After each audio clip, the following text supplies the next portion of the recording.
Final countdown. Oh, no countdown. Just you are live. Hey, everybody. Welcome to Two Dudes Just Vibing. Episode 5, if I'm not mistaken. I mean, we've been doing this 8, 9 weeks now. We have. Yeah, good times and great oldies. That's what I say. I was rewatching, I think it was the first episode the other day. I was actually listening to it as I was going to sleep, and I couldn't sleep because I was just laughing. And you were. I think I fell asleep. I think it was about the 45-50 minute mark, so I missed the last 10 minutes. But it was a Doctor Who one we watched. I love it. And we said something that I completely forgot about, and it was the fact that we mentioned we should redub it, so go over Doctor Who and like redo the voices, and just tell a completely different story. I'm down whenever you want. That sounds like so much fun. I know you were asking me a minute ago while we were getting everything set up. You asked me how my day was. And I was like, you know what? Let me just wait till we get live and we'll talk about that guy. But even before I do that, let's get this deep ass breath in, because I don't know about you. Mm-hmm. After the morning I've had, I need a deep ass breath. After the weekend for everyone's had and I've had, I think I need a deep ass breath as well. Deep ass breath. All right. Let's shake it Not out. just one breath, not two breaths, 3 breaths. At least.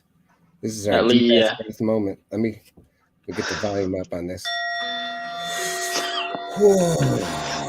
Who's Fraba? For everybody in your life that you just want to slap the shit out of right now. Take a deep ass breath so you don't go to jail. Deep ass breath. Suck in all that good ass energy. It's a little chilly outside. It's okay. Spring is right around the corner, and that shit's gonna get sprung. And you are gonna keep it cool and breathe out all that toxic energy. That staying up all night bullshit. That so-and-so said, what the fuck? What the fuck did you just say? Nah. You're gonna breathe that out. Take another deep ass breath in. Nice. Hold that shit in your chest. Feel that good ass energy. Blow out all that drama, all that bullshit. You ain't got time for that, because you got to get that third deep ass breath in. That's lucky number 3. Blow that shit out. And that is your 1 minute of deep ass breath. Oh. Yeah, I can never actually do the deep ass breath, because I'm like, I breathe in and then I just let it all go instantly because I end up laughing. So I never actually do a breathe. It's like ain't nothing wrong with a little deep ass breath giggle. You know what I'm saying? You got me straight away though when you was like, take a deep ass breath so you don't go to jail. Yeah, that got me. That's the truth. You don't want to do that. You don't want to go to jail. Not today. Not today, not tomorrow. Or not next week either. But either way, I'm so glad that I got to share that deep ass breath with you and all of our friends at home. Mm-hmm. At the same time I got out of there, I was sharing the link, because we're live right now on YouTube. Do we have any viewers? I can't see it on my phone. We don't have any viewers, but it'll be in the we have the comment section as well. We got the private chat and then we've got the comment sections. So we'll both keep an eye on that in case anyone comments. And then you can actually display the comment as well. When someone comments, you can hover over the comment and there's like a plus button. If you click the plus button, it adds a comment on the screen so everyone can see it. I'm about that life. I don't know if we'll have any viewers today. I didn't really promote this shit beforehand. But you know what? If we do, that's awesome. If not, no worries. We'll catch you guys next time. But this will still stay up on our YouTube as long as the other 4 episodes that we have up already of Two Dudes Just Vibing. So technical difficulties aside, we're going to have this shit on and popping, and we got it going down like Chinatown. So Daniel, how was your weekend? Let's hear your nitty gritty about. I know you say you were a little bit in a rough mood this morning. What happened, bro? Talk to me. Well, it's not really about me, to be fair. I think without going, I don't really like to dwell on the negativity of this. Vent it out, bro. Vent it out. We're 2 dudes just vibing. True. We'll take the anxiety vibe and turn it into a love vibe then. But yeah, I think it just like what's going on in the world. Like, I'm sure you know what I mean. With like Russia's potentially invading Ukraine.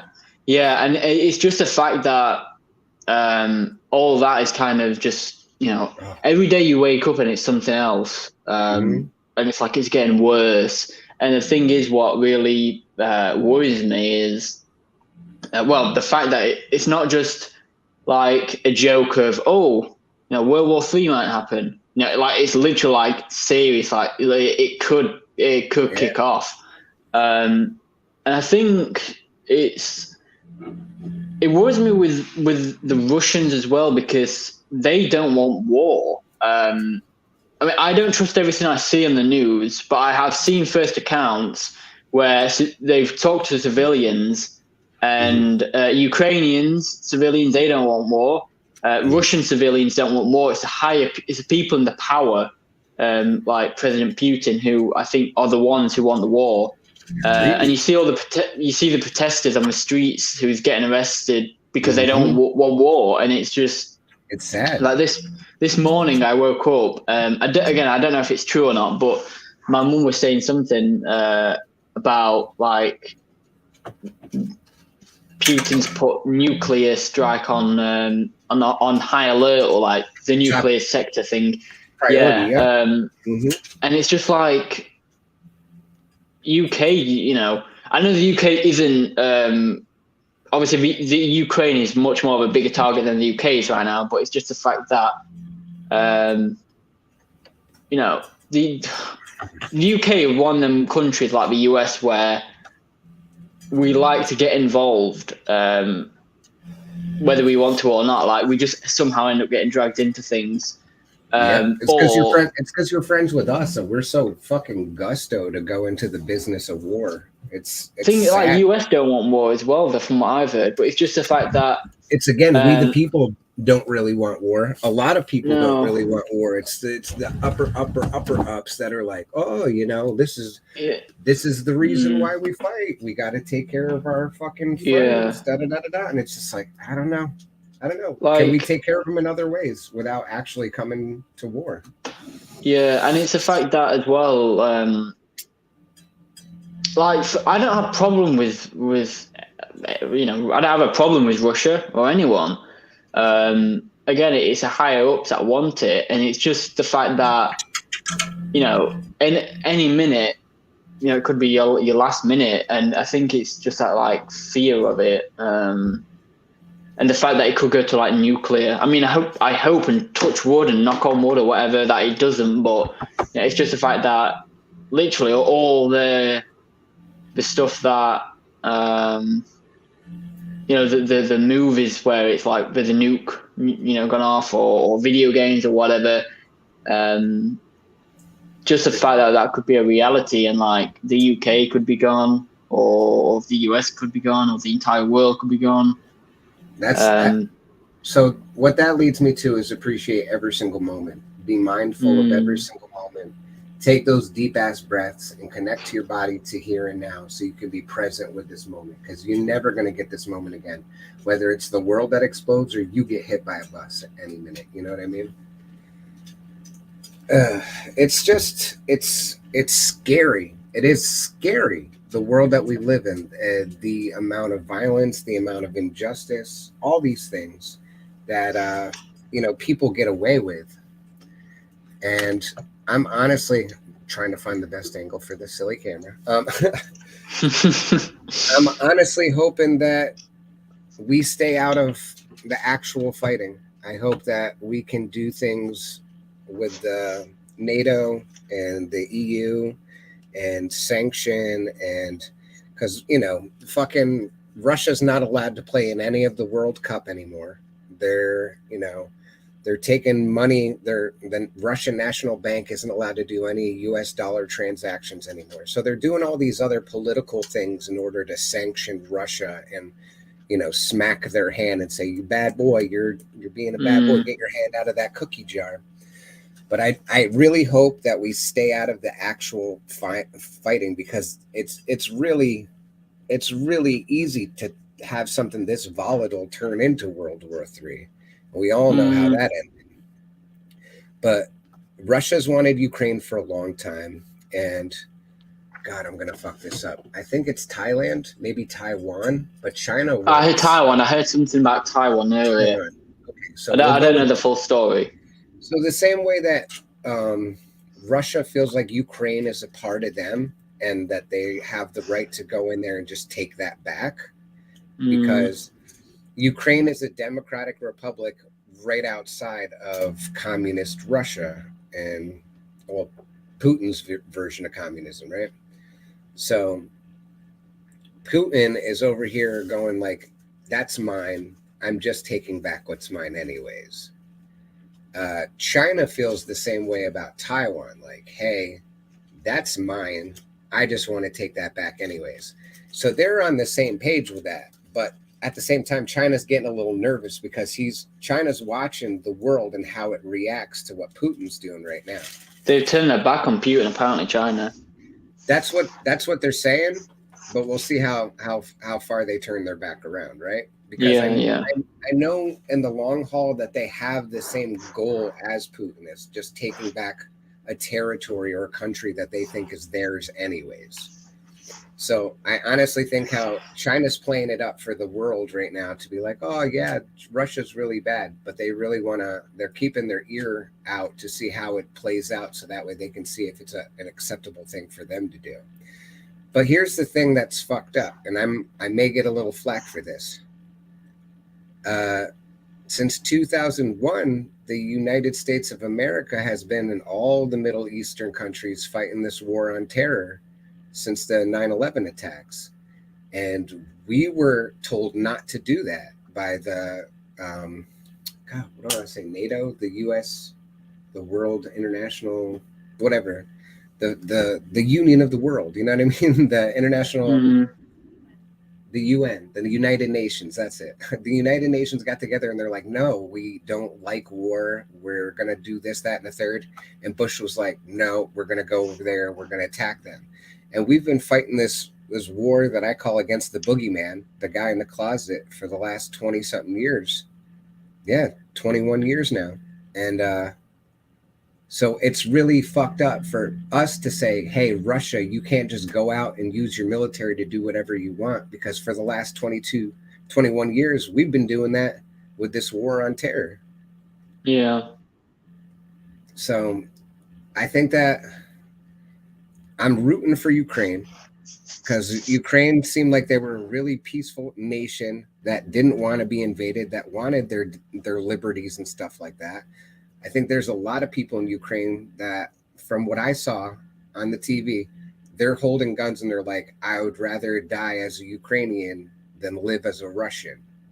Now, I hate to see that happen, but I support their right to make that decision with their lives. You know what I mean?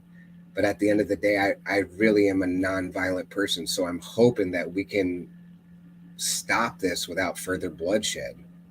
I don't want Russia to invade Ukraine, but I don't want anybody else to fight either. And I know that Berlin is sending rockets to Ukraine, and a lot of other people are doing sanctions and stuff like that. So I'm really hoping that in the geopolitical, economical world that we have nowadays, those kind of things actually can make a difference to make Putin go, oh shit, maybe I should stop this. See, it's like, sorry, you go.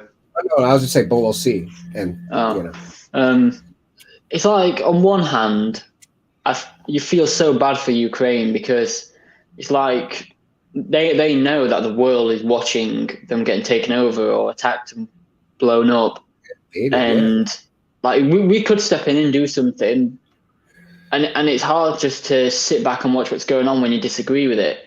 But it's like, if you step in, like Putin said, anyone who interferes, he said something like, anyone who interferes, there'll be a war like it's never been seen in history, or something like that. Whether that means nuclear, whether it means something else, who knows? But I think it's a lose-lose. I don't know if we can. I don't know. It's just, obviously we want peace. And the thing is, what's made me aware, like we've got prime ministers and presidents and whatever in every country. And you look at them on TV and think they've kind of made a mess of the country, and they do. But at the same time, you kind of think, I'm glad we have him in charge and not someone who's power hungry. I'd rather have someone in charge who might be untrustworthy and just kind of make a mess than someone who's power hungry and they're going to go to war and set nukes off or whatever. I think that, Putin just wears his cards on his sleeve. We know he wants it.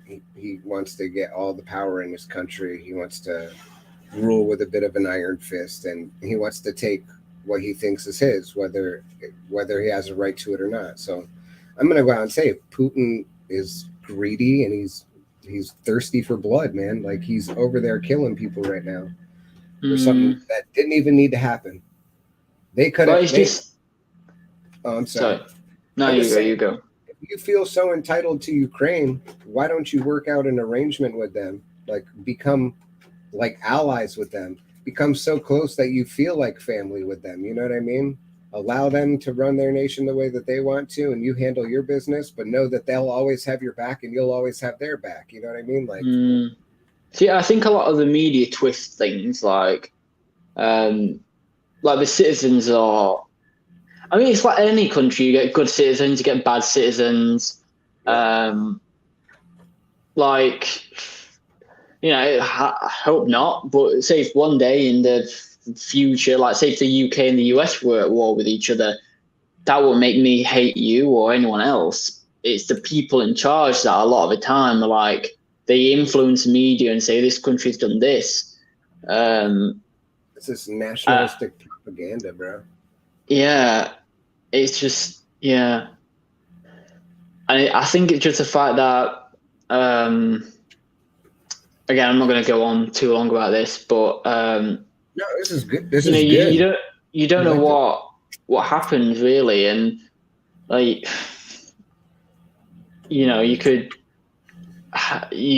wake up in the morning and see like the entire UK's been wiped out, and then like obviously I'm gone, everyone else is gone, or it might be we wake up and see Ukraine's gone or whatever. But it's not just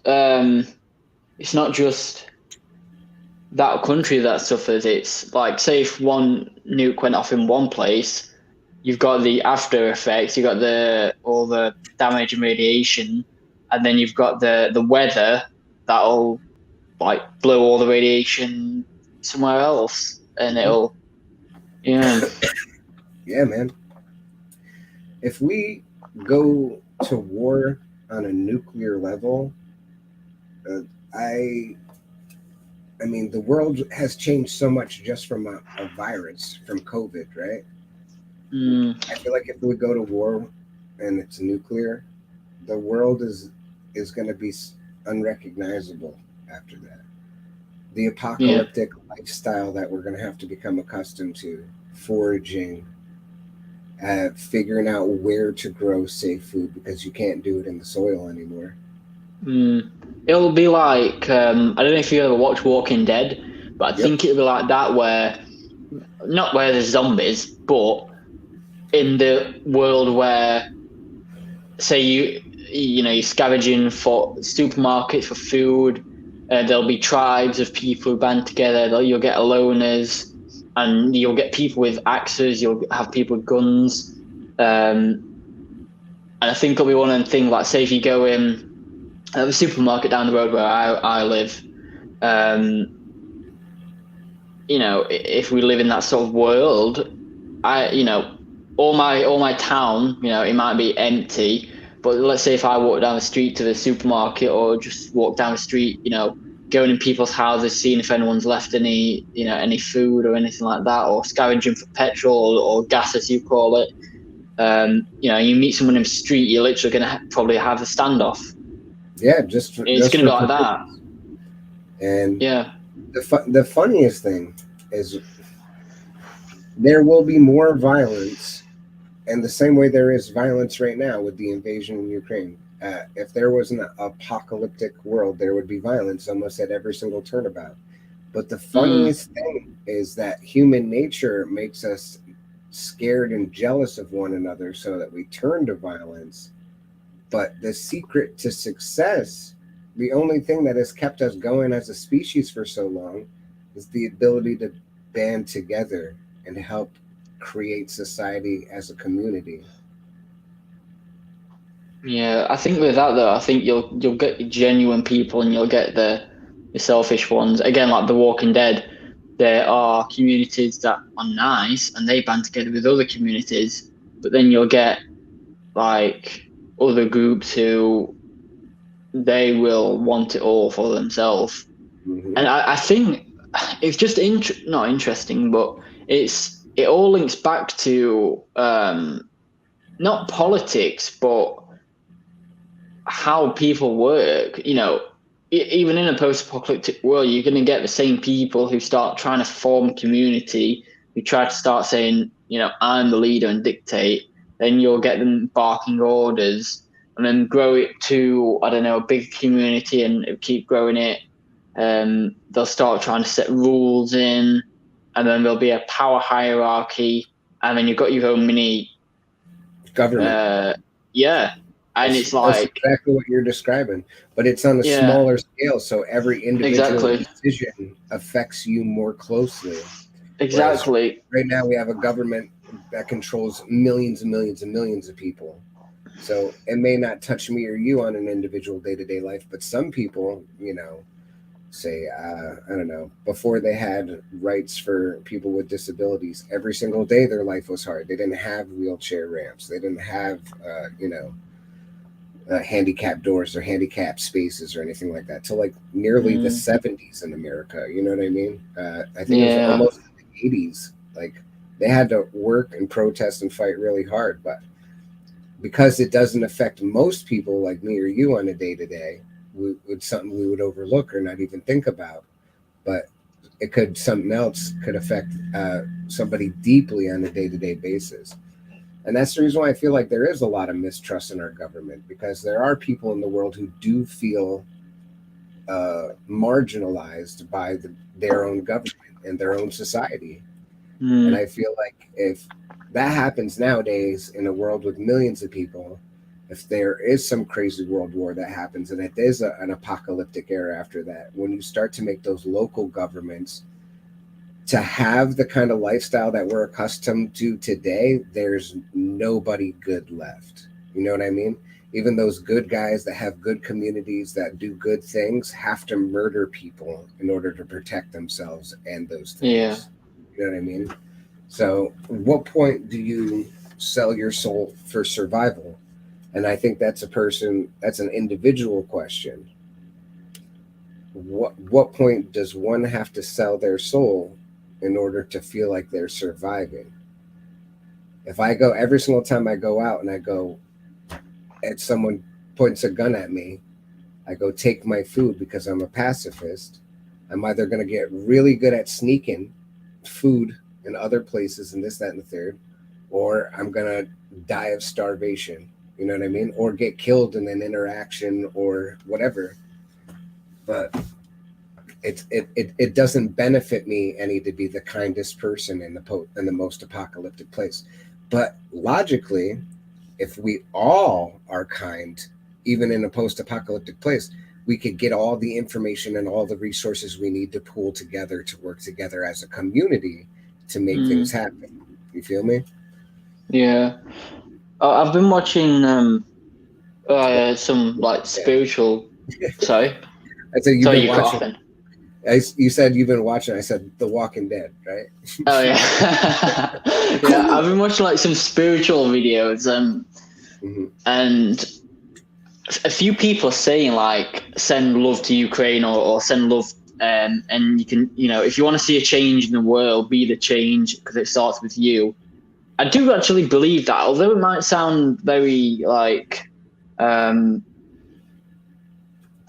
don't know, just, not believable, but something that I encountered recently, something personal, I'm not going to share the details, but basically it was to do with an animal, and I was told that if an animal can get stressed, it can cause a lot of physical problems, and those physical problems can lead to ill health, and that ill health can basically lead to like a continuous circle, like stress, ill health, physical problems, and eventually death. And Cardiovascular disease. Yeah.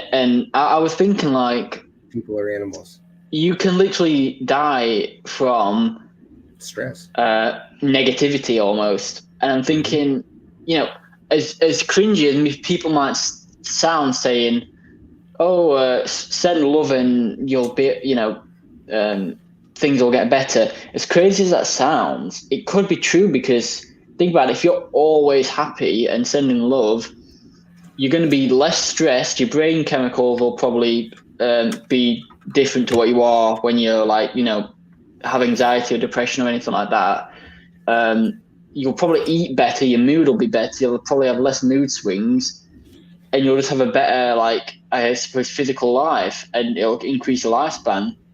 So it's kind of like, God, I hope you're wrong. I'm gonna die so early, bro. No, you're not. I get mad and stressed out over everything. no, you get what I mean, though. Like, if a negative thinking like kills someone over time, the reverse could happen. Yeah, if you're happy and you live positive life and love and everything, you could. Laughter's the best medicine, man. You know what I mean? And you'll make me laugh all the time. So I'm gonna keep you around, all right? I'm gonna keep you alive. But you're right. Negativity and stress and all of that comes with it sends a whole flood of chemicals going through your body, cortisol. And when you're actually having an emergency, it's a good thing. When you have to run away from a tiger, it's great to have cortisol and testosterone and adrenaline pumping through your veins. But if you're stuck in traffic and you're thinking about that meeting you're already 15 minutes late for, and you're just getting furious and livid and swearing in your car, your body doesn't know the difference between that tiger and that traffic jam. Yeah. So your body's still flooding that same, we do that on a daily basis. I'll stub my toe, and then I'll go in the fridge and the milk's gone. Why do they always do this? Blah, blah, blah, blah, blah. And we just compile it until we're flooding our body with so much of these chemicals that we become dependent on it. So even when I'm having a good day, I'm thinking about something negative to dwell on so I can keep my, I don't know, victim mentality, whatever they want to call it. So I can keep my usual dosage of hormones pumping through my body to keep me feeling the way that I normally do. Now, here's the thing. Most people who are in those positions, they don't want to feel like that. They want to get better. They want to feel better. So you have to rewire your brain with some neuroplasticity to stop the negative self-talk, to catch yourself when you begin to feel these emotions, to be true to yourself and true to those around you, and to take care of them. I'm not saying don't feel your feelings. I'm saying handle them in a healthy way so that way you can let go of them. And that way you're still not holding on to all that cortisol, testosterone, negativity, bad juju. And please don't think that I've got this shit figured out either, because I don't. Every single day it is a practice for me to go, let me take a breath. Let me take a breath. Oh, fuck, motherfucker. Blah, blah, blah, blah, blah. I didn't get a chance to take my deep ass breath. You know what I mean? Like, You have today. So every single day we wake up, it's a new day. We get tested with life every single day. And every single day we try to be better than we were yesterday. And I'm walking that same path too. So don't think that I'm a teacher. I'm a student of life as well. One thing I learned as well is when you've got a negative thought, think 3 positive ones, but keep doing that. So every time you get a negative thought, if you get 2, think of 6 positive things. Anyways, sorry we've droned on about my stuff. How are you? How's your morning been? Well, I mean, compared to the Ukraine invasion, my shit is so mild. Like I don't even feel like whining about it anymore. No, vent it out. Come on. All right, I'll vent it out. I'm here. All right. Okay. So last night I was going to bed, getting my son to bed because he had school today, but he just had the past week off. So he was partying for a week straight, living his best life. Now he's got to go to bed on time to go to school. Half hour into bedtime, the tears start coming. Oh, I want somebody to snuggle with. His video won't play. He likes to listen to the specific video. My son is on the autistic spectrum. He likes to watch a particular video every single night. I won't go into details, but his video wouldn't work, so I had to find a replicate, the closest thing that I could on YouTube to get another video going for him. So he just wasn't having it. He needed somebody to snuggle with. So I snuggled with him. I snuggled with this guy for like an hour and a half till like midnight. He finally is asleep. I creep out. Nope. This guy wakes right back up.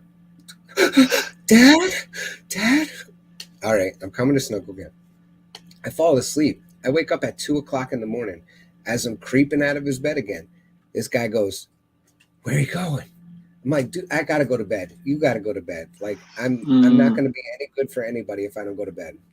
I go to bed at 2 o'clock in the morning. 6 o'clock in the morning, my alarm clock goes off. I get up. I do my little 5-minute meditation in the morning. Grateful that I woke up. As soon as I get up, this kid is still awake. I don't know if he got any sleep in the last 4 hours. But I do know that on his history on YouTube, he's been watching scary shit all night in his bedroom. Just on YouTube, just watching weird, scary videos. I'm like, bro, So I had to have a big talk with him about that. He got all upset because I was upset. And I'm like, dude, you gotta think better, man. You got one job, and that's school. And I need you prepared for it. I need you focused on it. And you can't do that being up all night watching scary shit on YouTube. So yeah, make a couple of changes. When he puts on his video, because his video lasts for like 8 hours, I got to take his controller out of the room so he can't, do whatever he wants and put on scary videos in the middle of the night. And then I got to stay awake for like an extra hour until he falls asleep. And then I got to creep back in there and put his controller in there in case he wakes up in the middle of the night and this TV shuts off or something like that, and he gets freaked out. I don't want him pounding on my door at 4 o'clock in the morning. Like, Dad, I need the controller.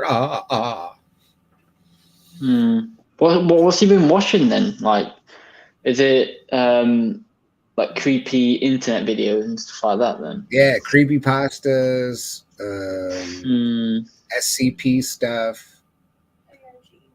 What is it? ARG? I don't even know. What's that? I don't even know that. Alternate reality games. I think that's where you get like a geolocation and then you go out and then you see scary, weird shit. No, it's where people make up. Come on over here. Sorry. My girl's gonna come over and explain it. Okay. No, Damien likes a lot of the same things that I like. So Yeah. So I know these things. see, my girl got him on the scary stuff. No. He was on the scary stuff before I was even around. You don't have to do that, really. My makeup's not done yet. Okay. You can look at me and I'll try to mouth it while she says it. That'll See be if it's fun. funny yet. So alternate reality games. They tend to be things that creators put together. They're stories, but they're told as though they're real. So he likes like the creepy VHS ones with like old school VHS filters over top of them. It makes it look like it's got some sort of like real history to it. The realness factor, I think, is what he really likes, because he likes to be freaked out. Yeah, he just shouldn't be freaked out in the middle of the He night. just really shouldn't be freaked out in the middle of the night. That was weirdly like. Did you like that? Yeah, I tried. Some parts like were literally like. It was literally like on point. I tried my best. Yeah, it's weird though, because I mean I'm 22 and sometimes I'll be in bed and I'll be watching YouTube and then I'll see like a creepy video and like I'll be like, no, I'm not watching that. 30 seconds later, I've changed my mind and watching it, and it's weird because they're addictive.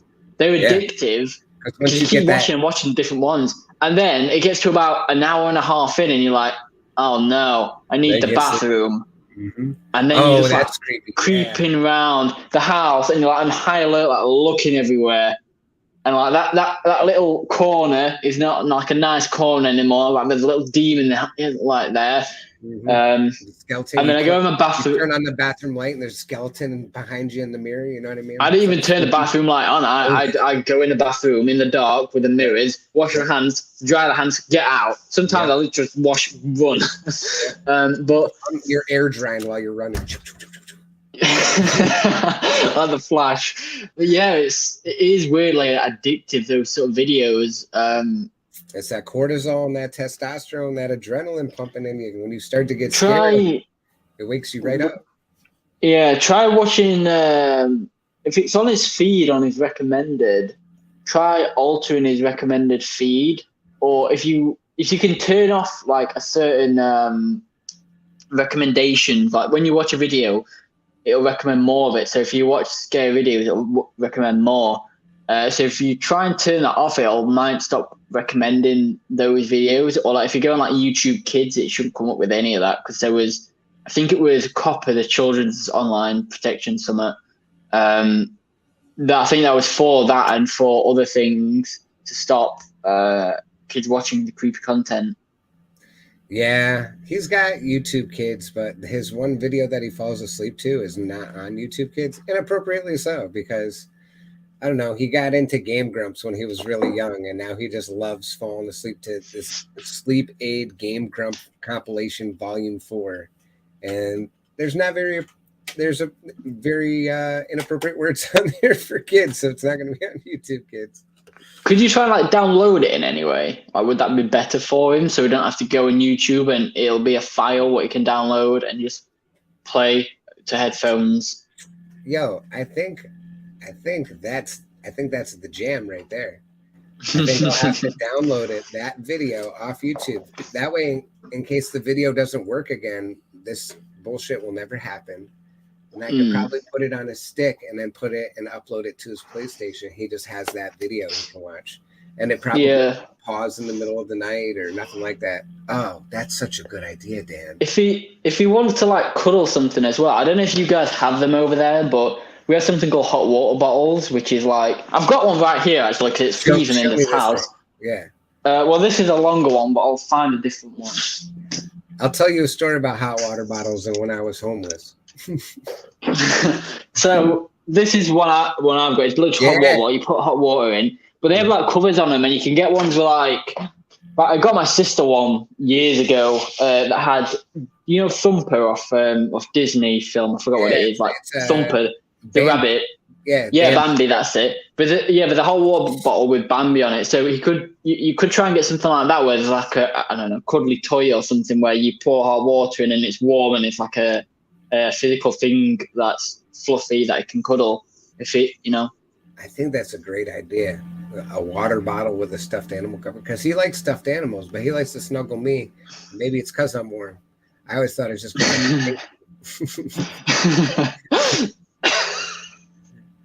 It's like, this smells like that. Weed and beer is my favorite.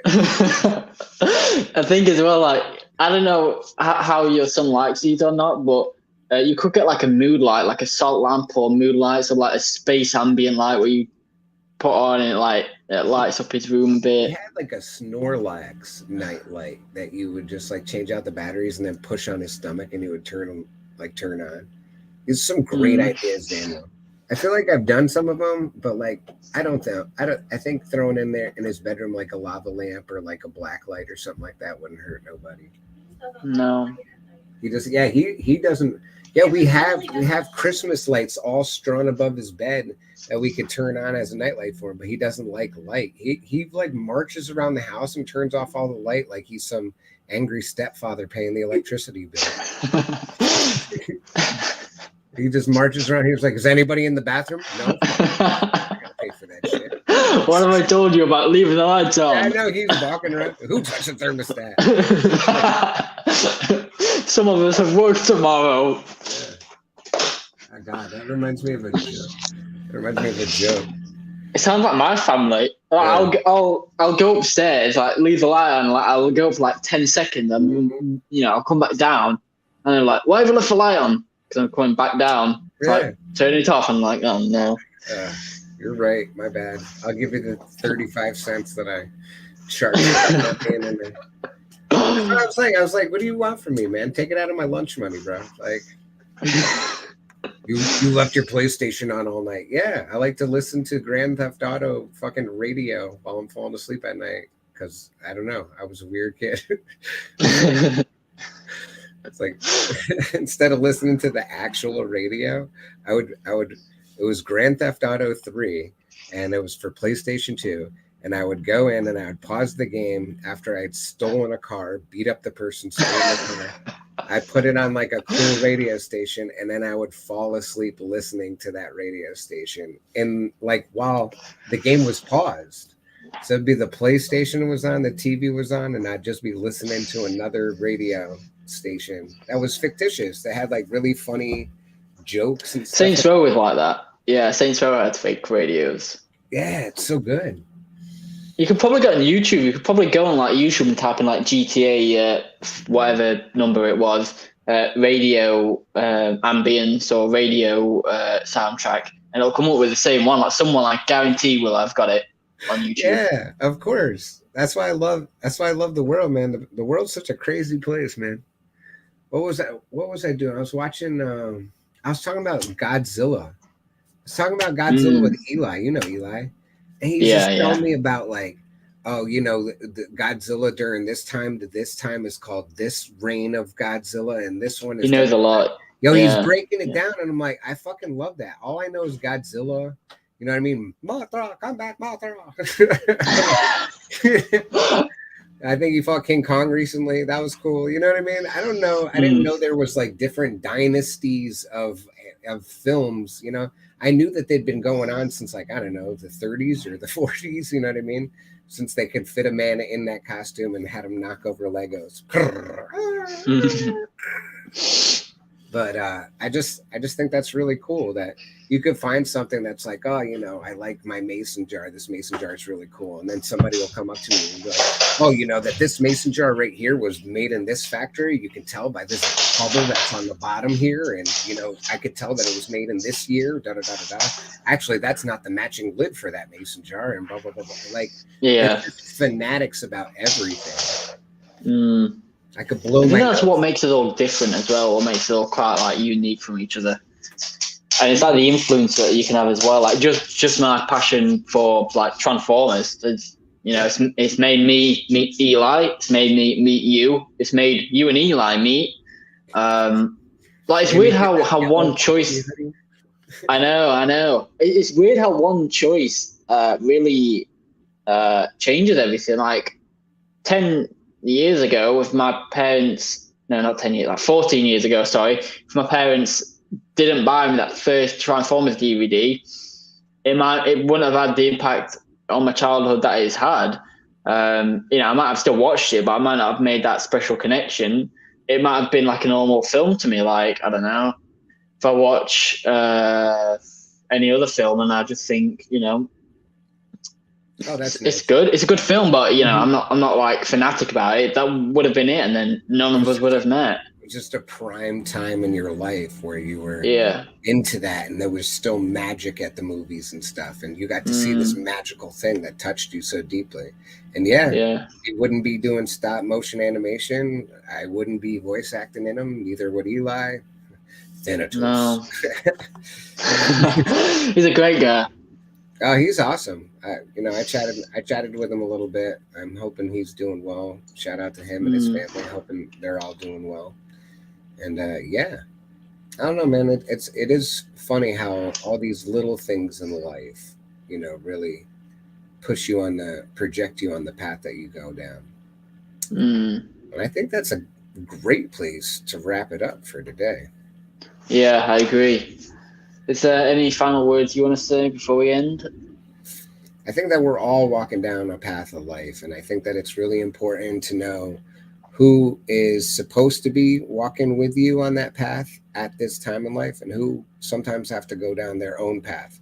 So it's good to hold on to the people that are with you and have the same vision as you or focus on the same goal or trying to get to the same destination as you. But sometimes we hold on to people that it's for a little bit longer than we should when it's important to let them go their own path and we know it's time to go our own path.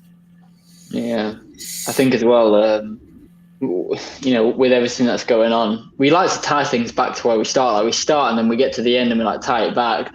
Yeah. That comes full circle. But I think right now, again, I've watched a load of spiritual videos about this, and I think right now we have a choice of like, do we vibe on the level of fear, or do we vibe higher on love? And I think it's okay to feel fear, but I think you have a choice of what you consume and what you focus on. Yeah. Like you can be scared, but focus on and put energy into things that's going to benefit you, or you can just be scared and consume more fear. Yeah, So I think that's my ending thing. I think courage is all about standing with your fear and still doing the right thing. Yeah. So I think that leading with love and being compassionate and being, kind to one another is what we need right now. We need more peace and love in the world. So the more we can lead with love, the more we can inspire others to do the same. And that's how we can change the world one person at a time. If I do the right thing and I lead with love, you could see that and you go, oh, wow, that looks awesome. He looks really happy doing the right thing and leading with love. I want to do that. I want to bring that to my life. And then, your family starts doing it and, causality. You just keep spreading the positivity and the ripple effect. Yeah. Yeah. I've got. I think I'm good now. Yeah.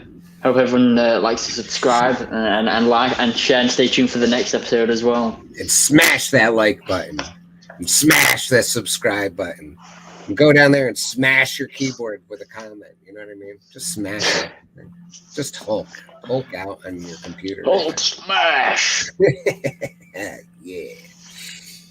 All right, Dan. Awesome. You take it easy, big brother. Always a pleasure. You man. too. Bye. Bye.